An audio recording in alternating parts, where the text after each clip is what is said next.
Alright, I'm back. We're going with some Lad and Lass Brewing Company. This one is called The Night is Dark and Full of Terrors. And it is a Cascadian dark ale. And we kind of got like this spooky tree in the nighttime. Got the full moon out. Got 7.4 ABV in this can. I already have it poured. It actually was my dinner beer. So I actually already have it poured here. Sorry, I'm not going to crack a fresh one. But we're bringing Cascadian Dark Ale back from the dead with our modernized take on the much-loved and maligned style. Expect boughs of piney hop goodness balanced with bright citrus zest and a touch of tropical punch. This beer is as dark as our brewer's soul, but only dips its toe into the roasty abyss with just a kiss of light chocolate and coffee. I think they kind of nailed that description. I would say this is not the best Cascadian Dark Ale or Black IPA that I've ever had because it doesn't touch on any coffee roastiness, coffee bitterness. It doesn't really need a whole hell of a lot of chocolate, but I mean, it's got to have some sort of like roasty, dark malt character. And this one, where it does have some of that sweet chocolate on the nose, mixed in with some pine and citrus. On the palate, it's definitely a lot more like just like a regular IPA. Pine, citrus, some tropical fruit notes, and just very light roast.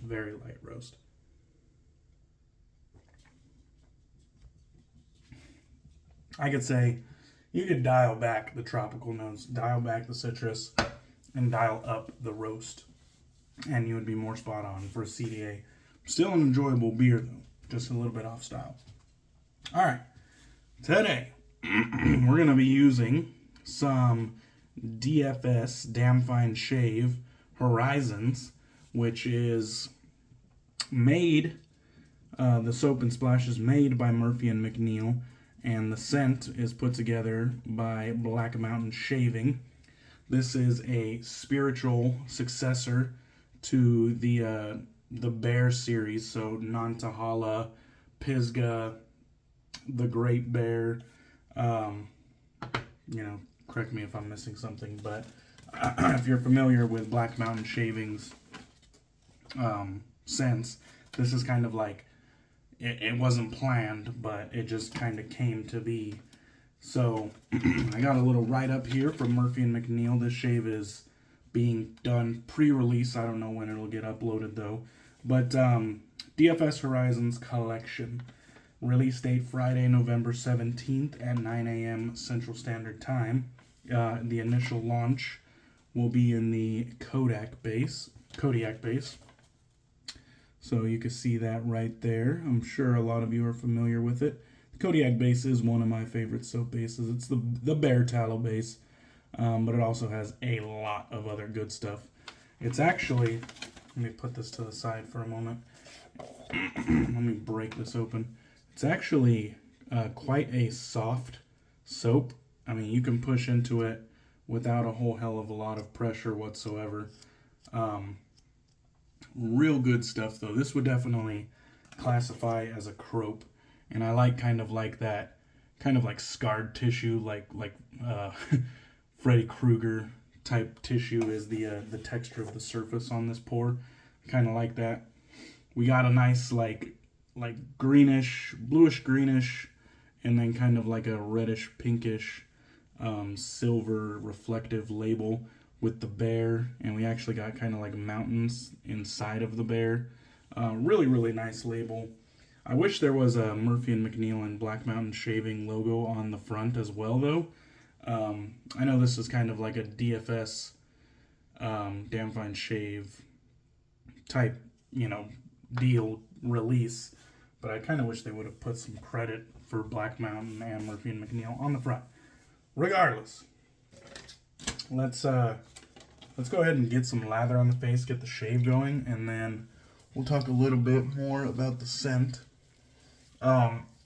So the scent on this one, I guess it had a little bit of all of its predecessors. Like it drew inspiration from its predecessors.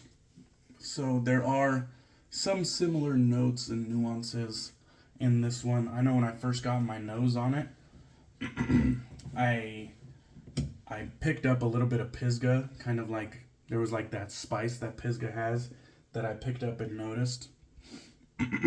Real quick, Lancaster Razorworks Shave Bowl, Lancaster Razorworks Shave Brush. We got plenty of lather here in the bowl. Got a Lancaster V1 Badger Knot on top. Pretty much my favorite Badger Knot that I have. Just absolutely beautiful lather.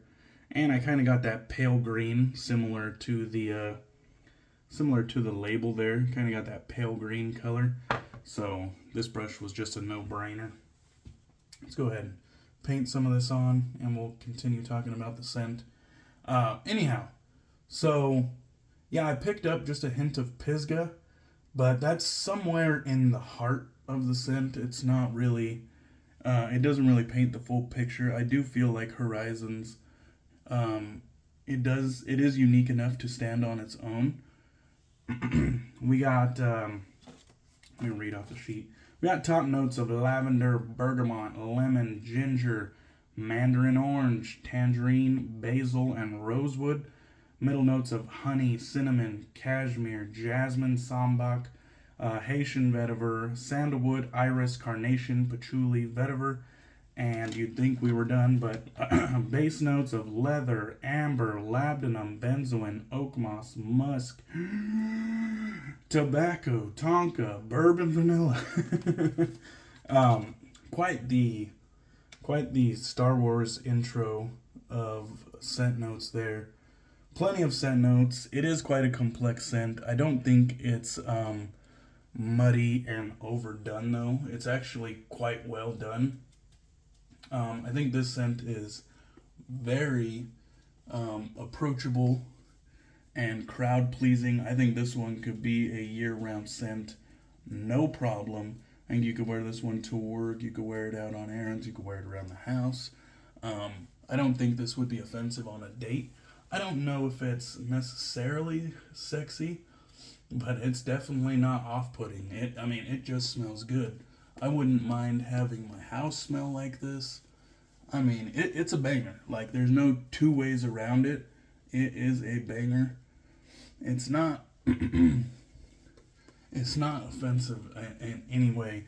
There is a lot of like candied citrus on the top on the top notes. It's not real like zingy or tangy or sharp. It's kind of like this sweet citrus accord, and then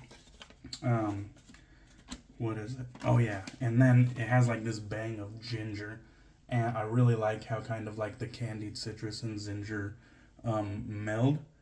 And then, like I was saying, you kind of get just a touch of spice shining through from the heart, reminiscent of Pisgah. And then underneath everything is just kind of like this warm, sweet base. Not really boozy in my opinion, but just warm, sweet, very grounded base, very approachable. I really do enjoy this one, and I think it's different enough to stand on its own from the other scents in the collection. Today, we're going to be using our Raido Star straight razor. This bad boy kind of has the blue and red similar to the label, so I went with that one today. I absolutely love this razor. It is kind of getting close to needing a hone. I've had this bad boy for a few years now, and it's getting there. But nice dyed bone scales, and just a beautiful, beautiful blade. Product of Ukraine. Let's get into the shave. Haven't done a straight razor shave in a while, so this should be interesting.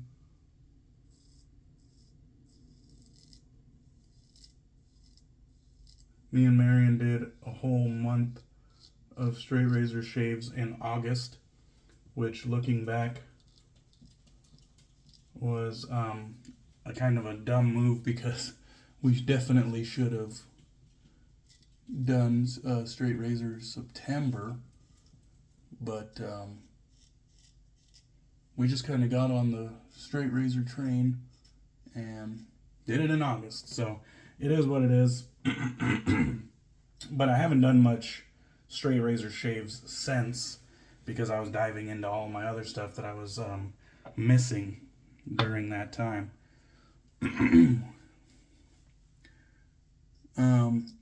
So if you guys are unfamiliar with the Kodiak base, its kind of claim to fame is the bare tallow. Pretty damn unique within the wet shaving space. It is a fan favorite. A lot of people respect the Kodiak base. It's been around for years now, so it also has a lot of recognition in the community. I have about 4 days growth, something like that. But the edge is still doing its job. It's not uncomfortable yet. The Kodiak base is definitely doing its job. Nice and slick, dense, luxurious.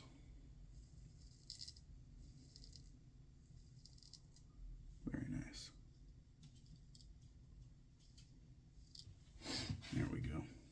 Kind of switch grips. Get up under here, under the neck.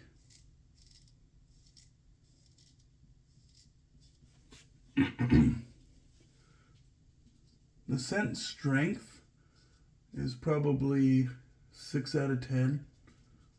So definitely it's there to be enjoyed, ever present. Not one of those soaps that's so mildly scented you're wondering how they justified calling it a scented shave soap. This one, bold, banging, beautiful, and I love it.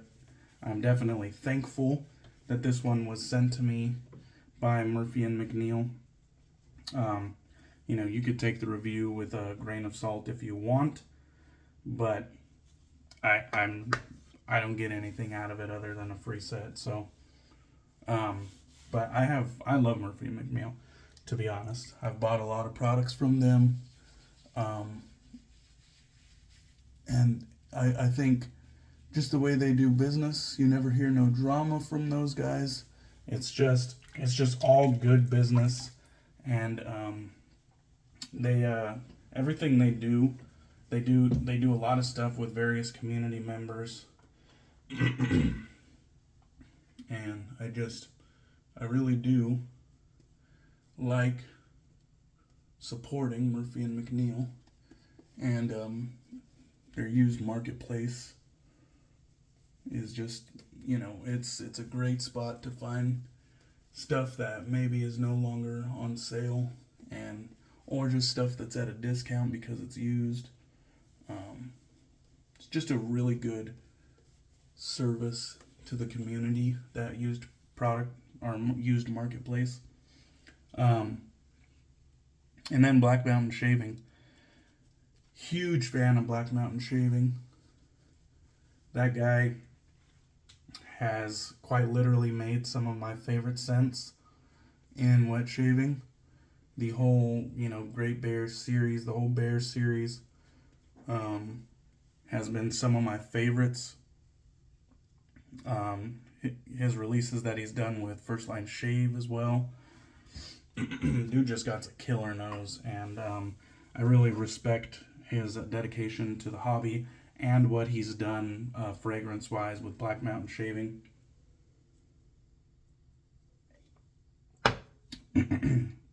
Definitely someone that I love to support as well. In all transparency, I don't really have much affiliation with DFS. Believe it or not, DK DamnFineShave had nothing to do with DFS. I've looked into DFS before,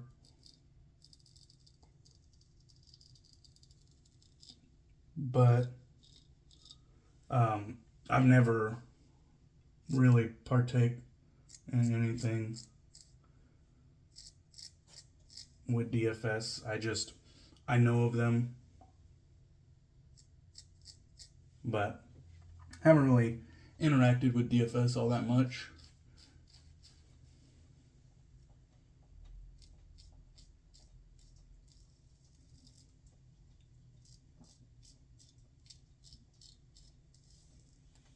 DK DamnFineShave kind of just was me finding a clever way, you know, not even clever, it's just me meshing my name, DK, with a shave in the with a term in the wet shaving world, you know, DamnFineShave, DFS, and that was it. There's no deeper meaning to it, but me using this DFS release, if if anything, I know DFS the least out of all the collaborators on this project, so take that for what you will. They made a great release though, this Horizons.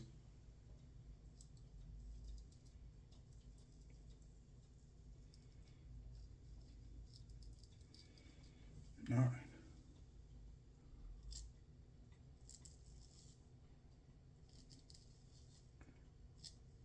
I can definitely tell with this against the grain pass, this is where the signs of it needing to get honed are starting to show itself. It's not tuggy or anything, but it's just not as laser sharp as it used to be, where it was just apparently just, it was just obviously running through growth with no problem when I first got this razor. So it's time. All right. So those are my two passes. I only do it with the grain and against the grain. I think we did pretty damn well. Oh, it looks like we got one, either a weeper or we lopped the head off of a blemish. But other than that, looks like we did pretty damn good. Let me put the razor to the side here. We'll go ahead and rinse off real quick, get into some of the matching aftershave. I did throw some aftershave on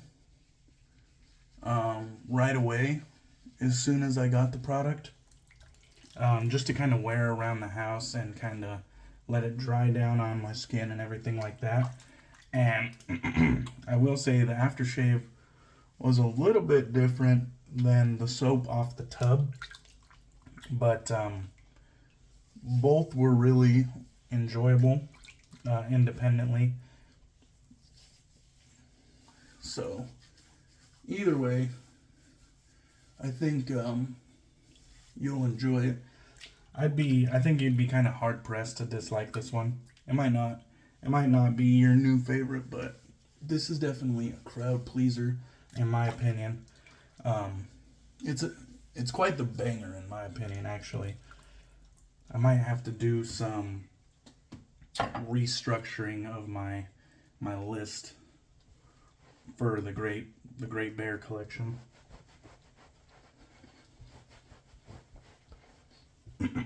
We got the Lancaster Black Sheep towel in red here to kind of pat down.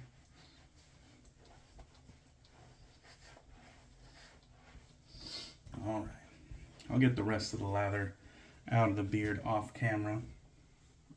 Don't want to spend too much time on that. There we go. Got too much stuff on my counters here. One thing I like about Murphy and McNeil is they have this little bag that they put their aftershaves in. I think that's kind of cool. And then when they ship them, they like shrink wrap this like cellophane around it as well. But besides all of that, they have this frosted glass aftershave bottle with the faux leather and chrome cap. Just beautiful, beautiful packaging, and they take care in the way that they ship it as well.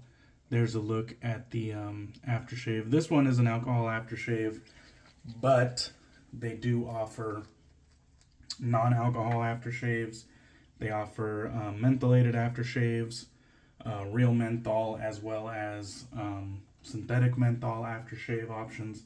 So they do the whole shebang. I think it's just such a cool aspect of Murphy and McNeil. We got the industry standard quality restrictor. You can really give this a good shake and not overserve yourself. So, top-notch restrictors on these. Oh yeah. Just a little bit of stinging where I had that blemish. But other than that, just really soothing. It's not heavy on the alcohol whatsoever. Again, a lot of that candied citrus and ginger, which I think is just a great fucking combo. I think it smells fucking delicious. A little bit of the spice, a little bit of the warmth. Yeah, this is a great one. Might have to pull the trigger on the EDT or EDP if there is one. Anyhow, hope you guys enjoyed the video. Please check out DFS. Please check out Black Mountain Shaving and Murphy and McNeil. Really good collaboration, guys. Horizon, thumbs up. Good shit. All right. Cheers.